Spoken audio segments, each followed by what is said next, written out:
After helping a pregnant woman cross the street, I found out that she actually lived in the same neighborhood as me. Once we entered the neighborhood, the pregnant woman mentioned that she lived in the same building unit as me.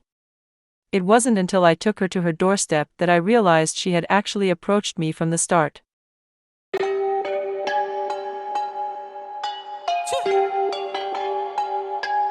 Chapter 1. People in the elevator gradually got off. I stared at the 21st floor button that was the only one lit up on the elevator.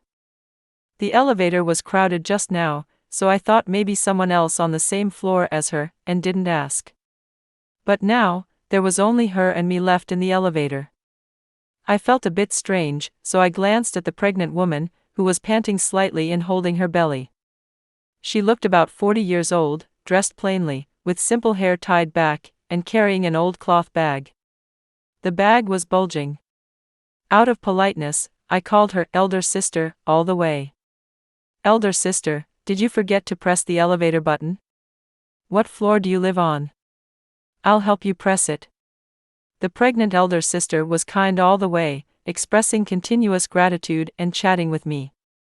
But strangely, from the moment it was just the two of us in the elevator until it stopped at the 21st floor, she remained silent with a serious expression. I found it odd, a bit unsettling. The elevator door opened. I called out to the pregnant elder sister again, but she still didn't speak. I hesitated, unsure whether to leave or stay. An indescribable sense of unease lingered in my mind. Suddenly, I thought of the recent videos saying that there are new human traffickers who follow their targets using various methods. But watching the pregnant elder sister trembling and struggling to walk, I felt like I was overthinking things. As the elevator doors were about to close, I quickly pressed the button. Elder sister, this is my stop. Then half-jokingly, I said, Elder sister, you're not my new neighbor, are you? After I said that, the pregnant elder sister seemed to suddenly realize something. She immediately smiled and said, Yes, that's right. We are neighbors. I also live on the 21st floor, I just moved in recently. My heart skipped a beat. The layout in the neighborhood consists of large units, one elevator serving 2 units. I live in 2101. Opposite in 2102, there's a young couple whom I know. There really isn't any new neighbor who moved in. Chapter 2. I tried to maintain a natural smile. I see. Elder sister, it seems like we are truly destined to meet. But maybe it's a bit too much of a coincidence. With so many people on the street, she happened to almost slip in front of me while pregnant. Holding onto my arm, she kept saying she felt unwell but insisted on not letting me take her to the hospital where I work. She said she just needed to go home and rest. So, after helping her cross the street and seeing how difficult it was for her, I couldn't bear it and ended up assisting her all the way home. It was only then that I found out she actually lived in the same neighborhood as me. Once we reached the neighborhood, she mentioned she also lived in Building 8. In the same unit as me. She said she had forgotten her access card and asked me to swipe it for her. Throughout the journey, she was very talkative, asking about my age, education, where I worked, and who was in my family. Even so, I didn't suspect anything. After all, she was a pregnant woman, with a face full of happiness and kindness about to give birth to a baby. What could I have possibly been on guard against with her? But now, perhaps noticing that I hesitated to leave the elevator, the pregnant elder sister held onto my arm, tears in her eyes. Yes, young lady, I felt you were kind-hearted at first sight. If it weren't for you helping me all the way, with this big belly of mine, high blood pressure making me dizzy, I really don't know how I would have made it home. We women really have it tough, don't you think? After she said that, she held my hand. I could feel her trembling hand gripping mine, and her forehead was truly covered in sweat. She must be really feeling unwell. I remembered the hardships I faced when I was pregnant with my daughter. Weight soaring in the later stages, gasping after a few steps. Suddenly, I felt like I might have been overthinking. She was just an inconvenient elderly pregnant woman, suffering from pregnancy-induced hypertension. And how could someone carrying a child have ill intentions? Maybe it's just some relatives visiting the young couple across the hall. They aren't obliged to inform me, a mere acquaintance in the hallway. Moreover, even if it were something else, with her current physical condition, even if she had ill intentions, she probably wouldn't have the ability to carry them out. Thinking this way, I felt relieved. I helped the pregnant elder sister out of the elevator. Then I said, "Elder sister, please wait here for me. I'll go knock on your door." I was about to knock on the door of 2102. The pregnant woman suddenly grabbed my arm. "Wait, there's no one at home, young lady, why don't I come over to your place for a bit? I'm feeling really unwell." Chapter 3. I hadn't even knocked yet. How were you so sure no one was home? I looked into the pregnant elder sister's eyes, where urgency suddenly flashed. My heart inexplicably raced. Sometimes, you really have to trust your instincts. My voice had become somewhat stern. "Elder sister, I should still take you to the hospital. If something really happens, I can't bear that responsibility." The pregnant elder sister hurriedly waved her hand. I said, "I'm not going to the hospital. I'll just come to your place to rest for a while." Alarm bells were ringing in my mind. Even if I was foolish, I could feel that something was wrong. No one was home now, my husband was away on a business trip. And I still had to pick up my 4-year-old daughter from kindergarten later. I pretended to agree, but kept my guard up. "Elder sister, wait here for a moment, I'll open the door first." The pregnant elder sister visibly relaxed and looked delighted. "Sure." I paused for a moment. I walked straight to 2102, inserted the key, and kept turning it. Oh dear, strange, why isn't it opening? I glanced back at the pregnant elder sister, feigning an urgent expression. "Elder sister, I must have brought the wrong key, the door won't open. What should we do now?" The pregnant elder sister's expression slightly changed, and she said ominously, "How could I have brought the wrong key? Isn't your keychain also attached to your house key? Young lady, you wouldn't be trying to keep me out of your home, would you?" I was instantly stunned. Of course, I hadn't brought the wrong key, my home was 2101, if this key could open the door to 2102, it would be truly unbelievable. All those lies about being neighbors with me, this pregnant elder sister was full of falsehoods. Every muscle in my body tensed up instantly. I quickly walked in the direction of the elevator, my voice stumbling. "My colleague and I bought the keychains together, I must have taken the wrong one." "It's okay, elder sister, you stay here and wait for me. I'll go get a spare key from the management office, it'll be quick." Before she could react or respond, I had already pressed the elevator button. Thankfully, there was no one in the elevator this time, so I went straight in. As the elevator doors closed, I still heard her shouting my name from outside. Hey, Lee Xiaomin, don't leave yet." If at first, I was just anxious. It was at that moment when I heard my name that I truly began to feel afraid. Because I hadn't even told her my name. How did she know? This pregnant woman was clearly targeting me from the start. I entered the elevator and immediately took out my phone to check the surveillance camera at my doorstep. But what I saw on the monitor was truly chilling.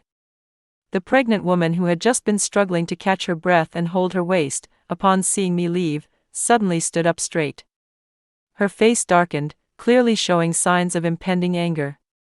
She paced back and forth agilely while making a phone call. The surveillance had no sound. So, I couldn't hear what she was saying. I could only see her gesturing in the hallway. After hanging up the call, the pregnant woman swiftly headed towards the fire escape stairwell. At the moment her pillow fell out of her clothes, she hurriedly picked it up, stuffing it back in her clothes. That instant, a cold sweat broke out on my spine. Goodness, even the pregnancy was fake. As the elder sister straightened her back, it was apparent that she was much taller and more robust than me. I couldn't imagine what would have happened if I had just opened the door and let her into my home. I quickly called my husband. With a trembling voice, I briefly described what had just happened to my husband. "Honey, it seems like someone is targeting me." After comforting me, my husband said he would rush back as soon as possible. I was too scared to go home, so I hid in a bubble tea shop near the neighborhood entrance, keeping an eye on the entrance. After a while, I finally saw that fake pregnant woman, walking out with her big belly. Just as I was about to breathe a sigh of relief, I saw the door of a van parked across the street suddenly open, and two middle-aged men stepped out. Both men looked rough, with exaggerated tattoos on their arms and chains around their necks. They clearly didn't seem friendly. Even more terrifying, the fake pregnant woman actually walked towards the two men.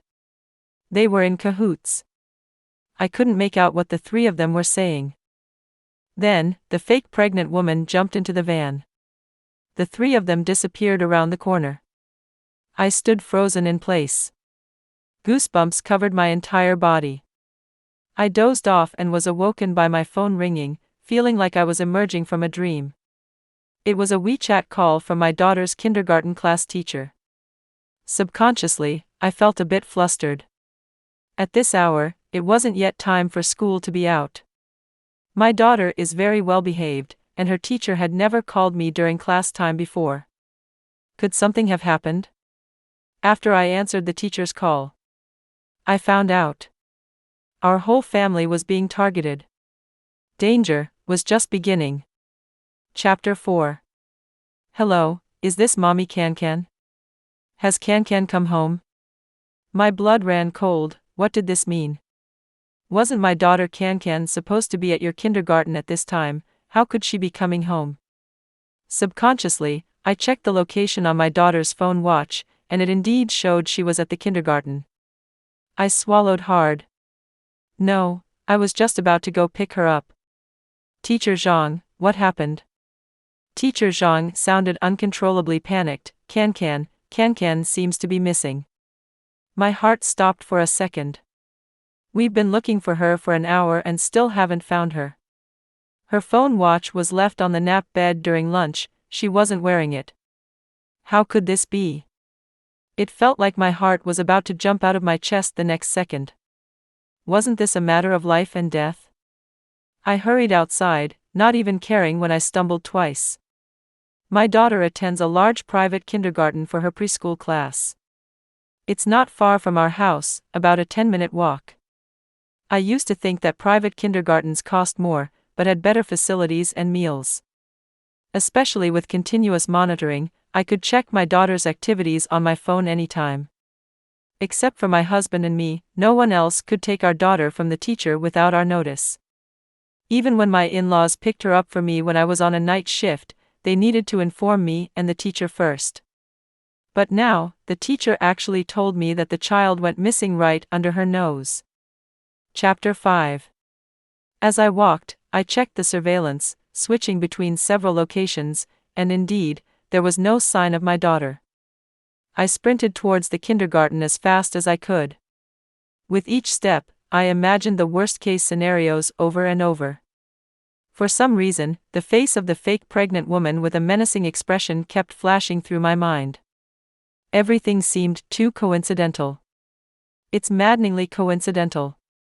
When I arrived at the kindergarten, I saw Teacher Zhang wiping tears and the anxious principal. I couldn't bring myself to blame them. My daughter's safety was the top priority. Forcing myself to stay calm, I asked, "When was she noticed missing? Did you check the surveillance?" The principal quickly pulled up the surveillance footage and showed me. During nap time, the teacher helped Can-Can take off her phone watch and placed it on the bedside. Then Can-Can kept tossing and turning, unable to sleep. After nap time ended, all the children lined up to go to the bathroom, but Can-Can didn't follow and walked out alone. The teacher didn't see Can-Can, so she went to check the classroom and the yard. She saw Can-Can in the yard seemingly searching for something, called out to her from a distance to come back. But when she turned around, Can-Can was gone. What was my daughter looking for? Why didn't she tell the teacher and instead went to the kindergarten yard? There was a security guard at the entrance, and the kindergarten had only one exit. she couldn't have possibly left. I continued to fast forward the surveillance footage from the yard. Soon enough, I saw a familiar figure. A woman, pregnant, leaning against the fence, waving towards my daughter. Chapter 6. I felt my breath quickening. Principal, why haven't the police arrived yet? They had been searching for an hour, hadn't they? Teacher Zhang hesitated and avoided eye contact. The principal, she didn't want to call the police. I exploded. What did it mean she didn't want to involve the police? The principal glared at Teacher Zhang and quickly interjected. Cancan's mom, I understand your emotions, but as you've seen, the child couldn't have left the kindergarten, she must be somewhere on the premises, let's keep searching.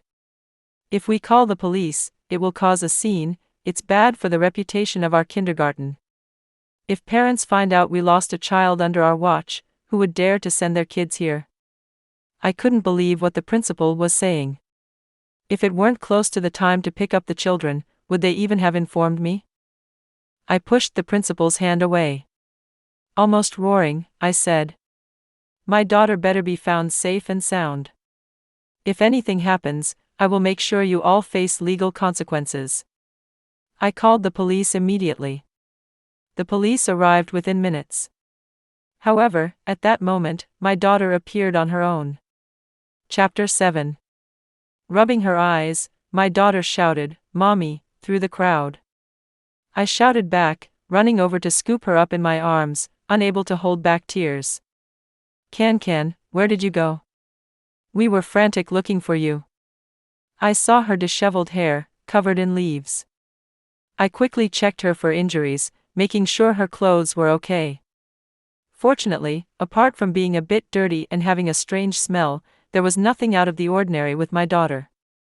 When my daughter looked up and saw everyone staring at her, she shrank back into my arms. The auntie told me to wait for her in the cave in the rockery. She said her dog had given birth to some puppies, and she could give them to me. But I waited for a long time, and she didn't come. I was too tired, so I fell asleep. My heart raced. What auntie? Which auntie? My daughter pointed to her belly. The auntie with a baby in her belly. Teacher Zhang finally reacted, quickly saying, was it a pregnant woman carrying a cloth bag? Seeing my daughter nod, Teacher Zhang continued.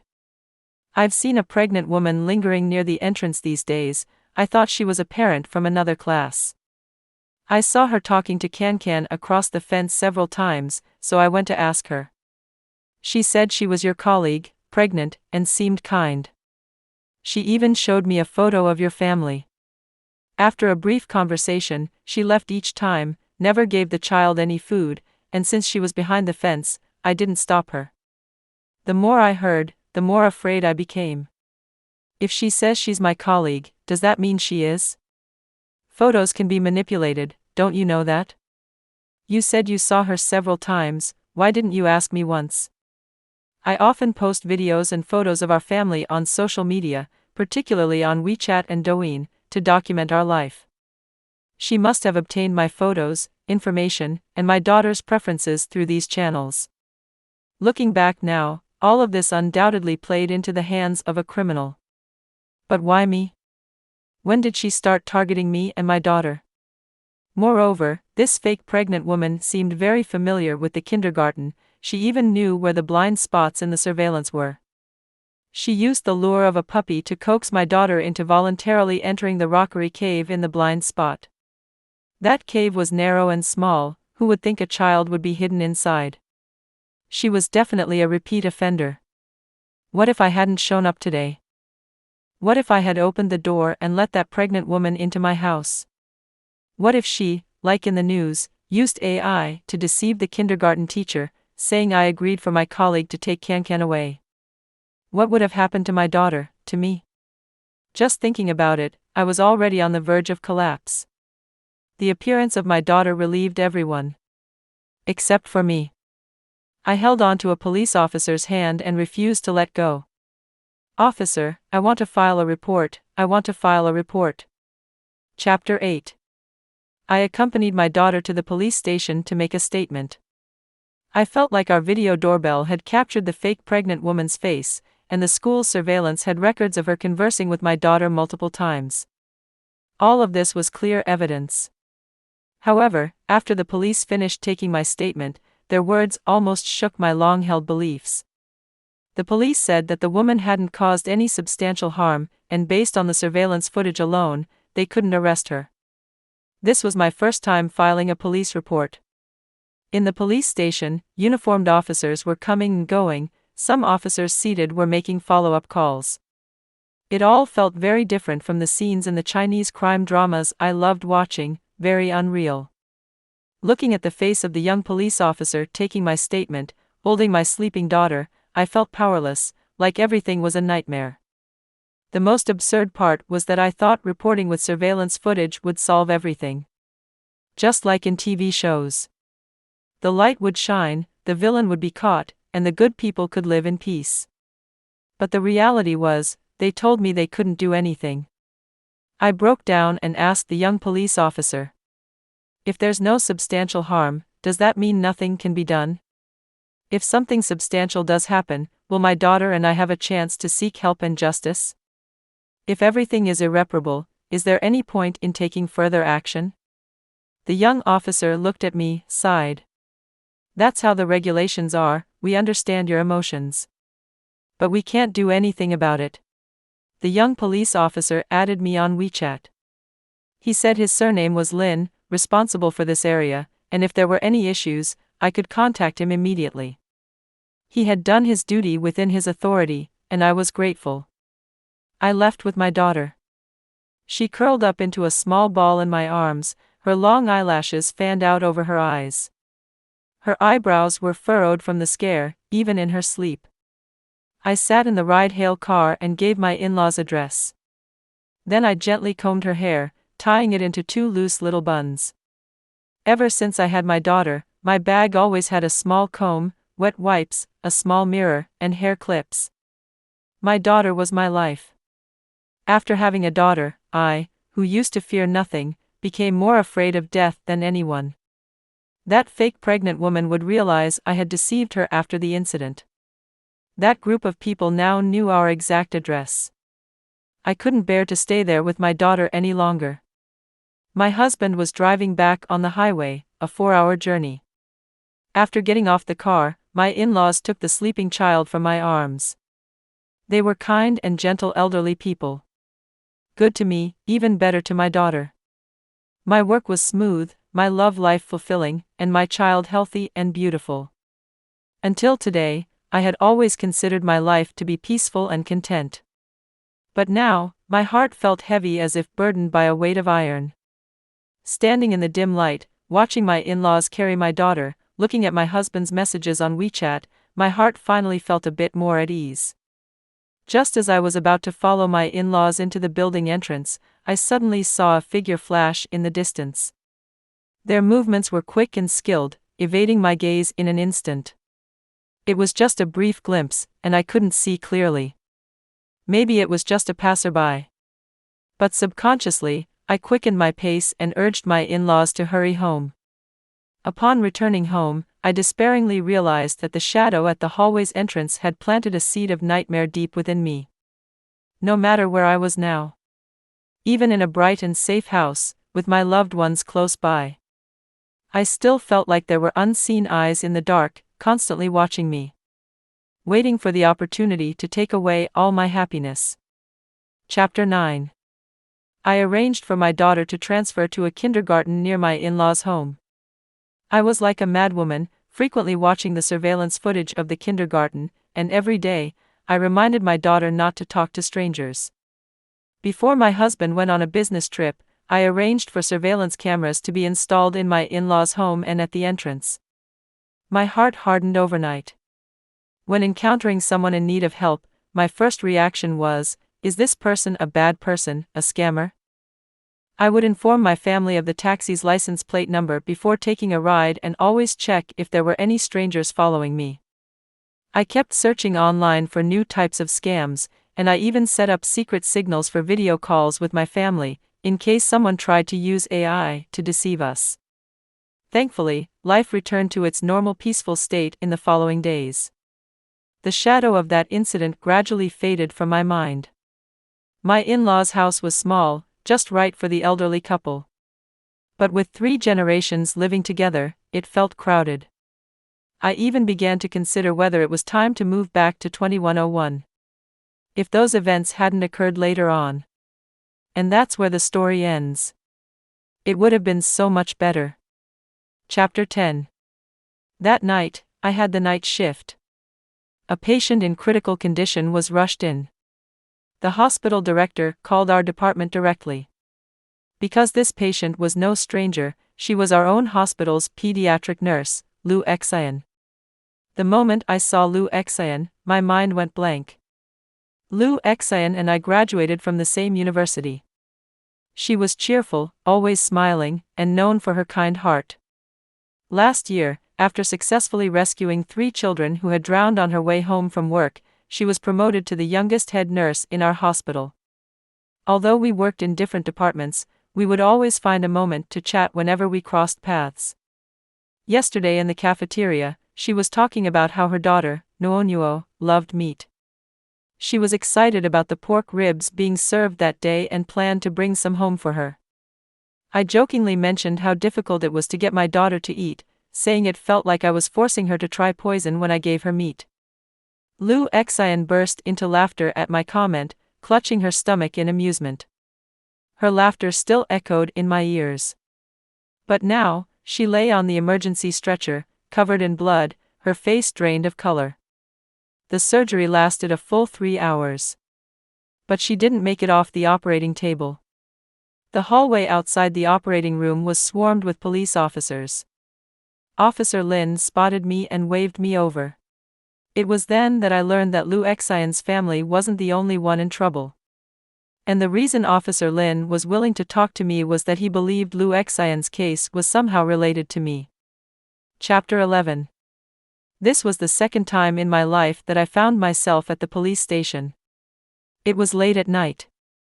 Officer Lin swiftly played the surveillance footage. As a figure appeared, he quickly hit pause. And there she was, a pregnant woman leaning unsteadily against Lu Xian. It was her. That face, I couldn't be mistaken. Officer Lin continued. We retrieved all the surveillance footage of Lu Xian from leaving the hospital to returning home after work. The tactics used by this fake pregnant woman were very similar to the ones used against you last time. The only difference is that Lu Xian fell for it. After observing Lu Xian's house for 2 days, the group made their move.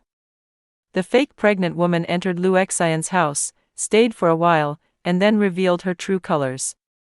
She signaled to her 2 male accomplices, and together, they took control of Ms. Lu's home.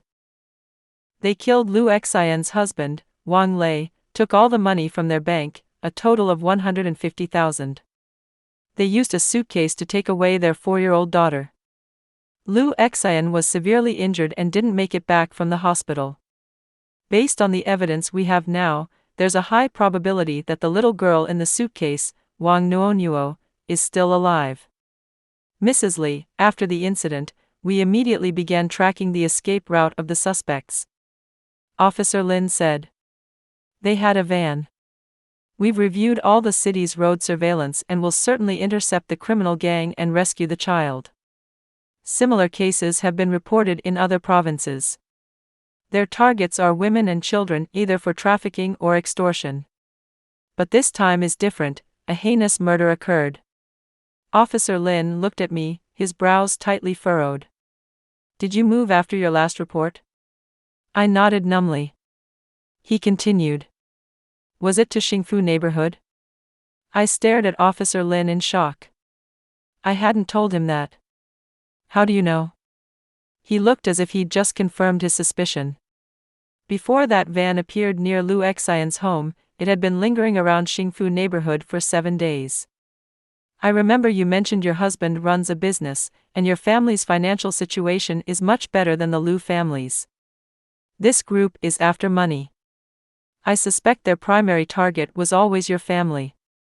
Perhaps they noticed you were highly vigilant and found it difficult to act, so they switched targets and chose the Liu family instead. Until these people are apprehended, please ensure that you and your family remain extremely cautious. As he walked me out, Officer Lin said goodbye. I asked him, if similar cases have been reported in other provinces, why didn't you act the first time I filed a report? Even my daughter knows that diseases need prevention. Wash your hands often, otherwise, it'll be too serious by the time you're sick. But such a simple truth, why did you tell me there was nothing you could do? Officer Lin remained silent, watching me until I got into my husband's car. He never answered my question. Chapter 12. I can't quite put into words how I felt at the time. Collapse. Heartache. Confusion. Guilt. Fear. Helplessness. I held my emotions in check, trying my best to calmly cooperate with the police as they took a detailed statement. But as soon as the car windows closed, I couldn't hold it in anymore. Covering my face, I burst into uncontrollable sobs. If only I had told Liu Xian about what I experienced. If only I had warned her to be more vigilant, maybe none of this would have happened. It's all my fault. My husband wrapped his arms around my trembling shoulders. I clung to his clothes with all my strength, unwilling to let go. Officer Lin said Liu Xian's husband came home unexpectedly. Wang Lei tried to protect Liu Xian and Nuonuo and was stabbed over 10 times, dying on the spot. Honey, I can't even imagine how desperate Liu Xian must have felt at that moment. And I can't imagine if it had been you who was attacked, or if our daughter Can was now missing, how completely I would break down. I thought that working in a hospital, being accustomed to life and death, would make me stronger. But now, with the lives of my loved ones constantly at risk, I truly understand what fear is. I'm so scared it aches in my very bones. That day, both my husband and I felt extremely heavy-hearted. We both spent a sleepless night. The next day, when I saw the news, the police had been tracking down the suspects all night and finally arrested the 2 murderers who had killed the Liu Xian couple, saving the child. Unfortunately, the fake pregnant woman managed to escape. That day, I learned the true name of this fake pregnant woman, Tan Suiyan. Chapter 13. After that, I resigned. My husband's company business was all over the place, and his business trips became more and more frequent. Every day at work, I always had a lot on my mind. Whenever I received a phone call, especially from home or the kindergarten, would be fearfully stressed. I am now a mother of 2 children. Especially after Nuonuo showed obvious signs of post-traumatic stress disorder. I couldn't afford to make any mistakes. After discussing with my husband, we sold the house at 2101 and bought a 4-bedroom apartment in a new area. We lived together with my father-in-law, mother-in-law, Can, and Nuonuo. I have always kept in touch with Officer Shaolin, but disappointingly, the fake pregnant woman has not been captured. In my midnight dreams, the fake pregnant woman's hypocritical face kept appearing, and when I reached out to her, her face began to contort, staring at me with a sinister smile. When I woke up, my clothes were already soaked with sweat.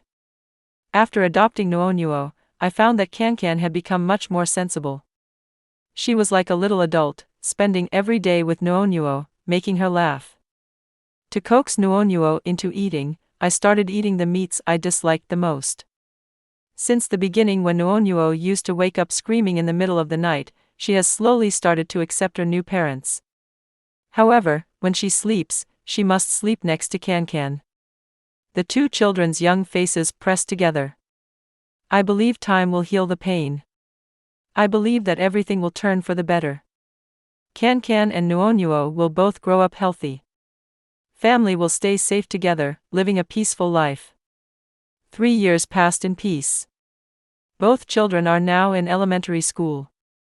My husband's business has stabilized, and his time spent on business trips has decreased. The time spent with children and family has increased. At that time, I started considering returning to work. I picked up my professional books again and applied to work at a secondary hospital near home, which was relatively quiet. During graduation season, the hospital received many nursing school interns. These kids had to rotate through different departments. I was also assigned to mentor 2 apprentices, Lily and Shishi. To make things easier, I created a group chat. Both of the kids performed exceptionally well, especially Shishi. She was skilled, kind, and beautiful.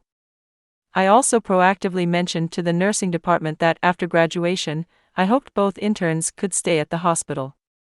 But unexpectedly, just as their internships were coming to an end, I encountered an old acquaintance. Chapter 14. In the group chat, Lily and Shishi were constantly gossiping about Rui's royal love in the palace. I had never watched this TV drama, but after listening to their gossip for a week, it was as if I had watched the entire series. I couldn't help but remind them. Don't just gossip. Today is the night shift, don't forget to bring your dinner. Lily's cheerful voice came through the audio. Don't worry, Teacher Lee, I steamed some waxed ribs my mom sent for you to try. I chuckled and shared a picture of my boxed meal in the group. 3 pieces of steak, to share with my beloved students. Shishi sent an exaggeratedly happy emoji.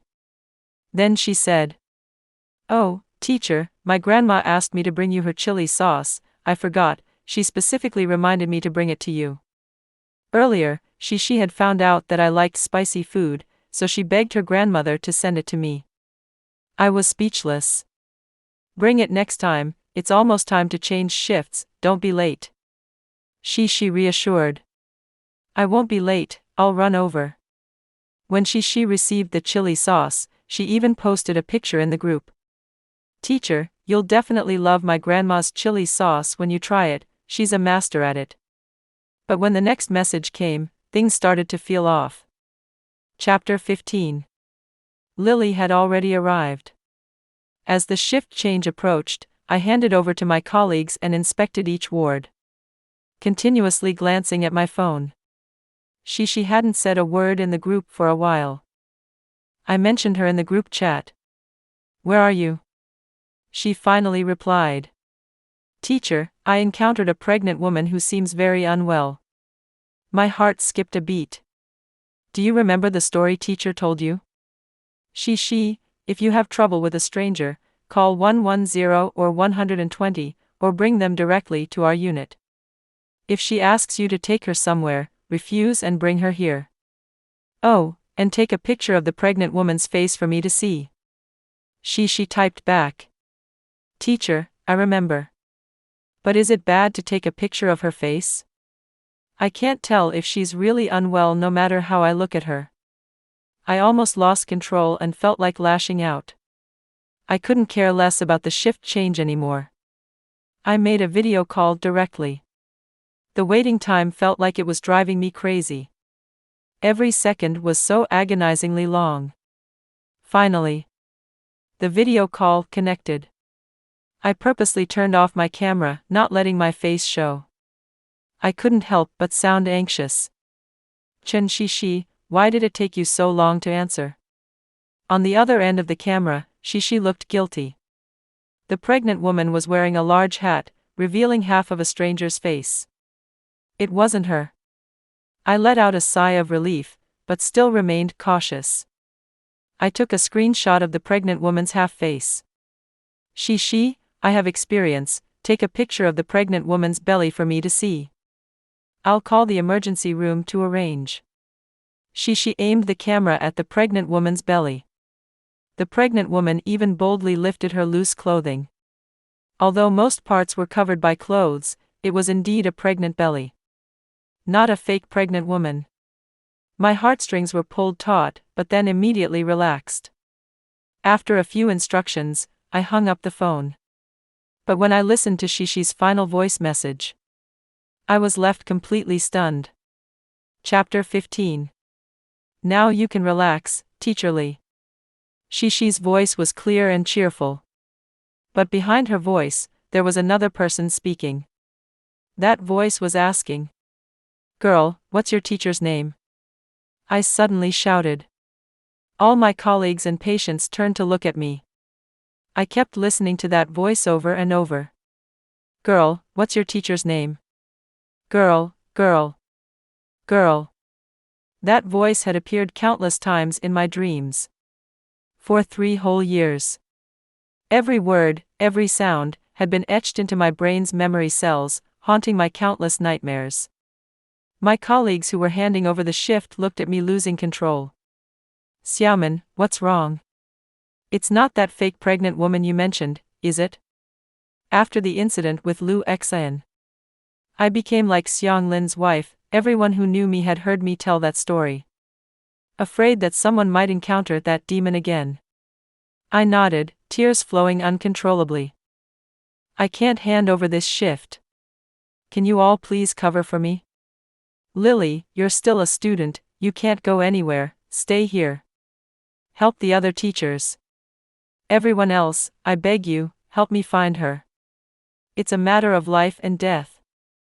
Lily was frantically anxious. But she didn't dare defy me. The interns all lived in housing provided by the hospital, not far away. I took Shishi's address, the route she walked every day on Lei de Budong Road, and extracted the physical map from an online GPS location. Then I briefly explained the situation in the group chat, seeking help. Attached was a wanted photo of Tan Sueyun sent by Officer Lin, along with a screenshot of the video call I had with Shishi. Tan Sueyun's appearance has changed significantly, please pay attention to identification. I first bow on behalf of Nurse Lu's family, on behalf of my student Shishi, to everyone.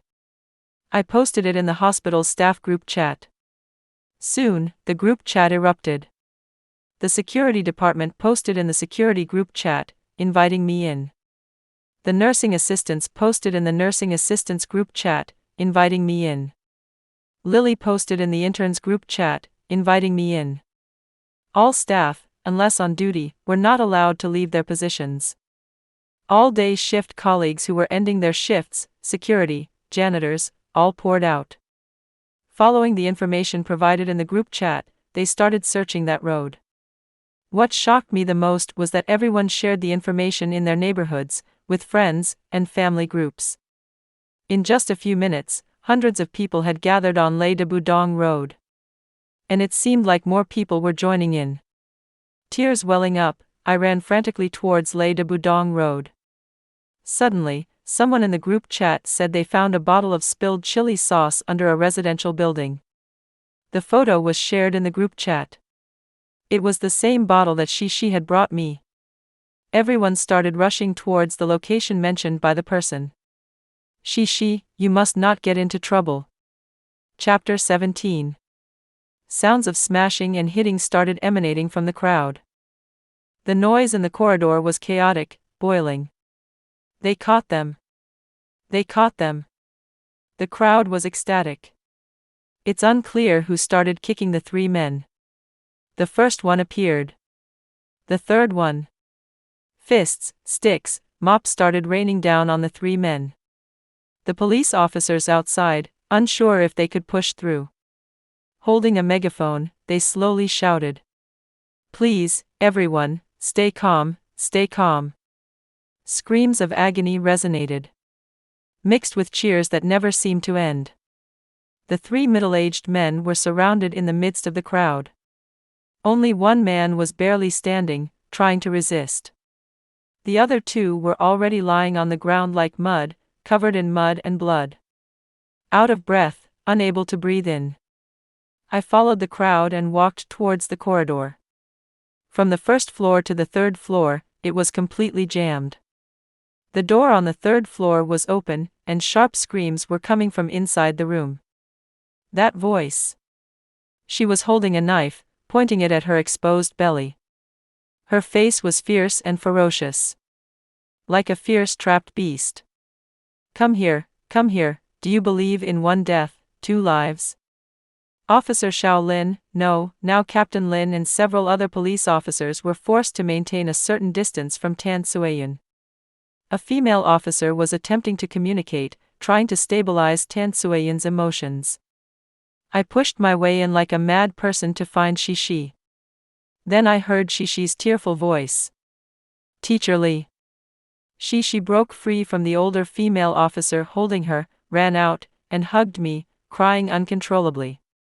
Hearing Shishi's voice, tears started flowing down my face as well. I quickly looked her over. No injuries, clothes intact. Shishi hastily said. "Teacher, I'm fine." They were about to tie me up, but they saw the crowd downstairs and didn't pay attention to me. They tried to escape but couldn't. "Teacher Lee, is she really that Tan Sueyun? But didn't you say she was a fake pregnant woman?" Chapter 18. It used to be fake. But now, it's not. Or rather, it hasn't been for a long time. I only learned later that the reason Tan Sueyun could convincingly pretend to be pregnant was because she truly was pregnant most of the time. Her mother had been trafficked by her father. In her memory, her mother was always pregnant. When Tan was about 5 or 6 years old, she herself began to be sold repeatedly. She was completely undocumented, no ID card, no household registration. Her face had been altered countless times in illegal clinics. She couldn't even remember what she originally looked like. It was said that even the name, Tan Sueyun, was the name her biological mother had before she was trafficked. She didn't have a name of her own. In her memory, her father always called her useless money drainer. When she grew up, she became part of the criminal network, luring kind-hearted women and children while pretending to be pregnant. She didn't just traffic women and children, she also sold herself. Her children were born and sold, again and again. Who their fathers were, she couldn't even say. Her life was like a patch of mud festering in the depths of a dark abyss. And the only thing she excelled at was dragging other women into that abyss as well. Chapter 19. Cece later stayed at the hospital. She was no longer my apprentice. She became my colleague, my friend. She often visited my home. When she had time, she played with my 2 children. Her presence added a splash of color to my life. The day before Tan Sueyun's public trial, I went to see Lu Xian. I brought my whole family to visit her. We brought her favorite lilies. She and her husband, Wang Lei, were buried side by side in the same cemetery. On their shared tombstone, the photo showed them leaning into each other. The sunlight that day was beautiful. The clouds were white and light. The 6 of us were all ready to begin a new chapter in our lives. Safe and healthy.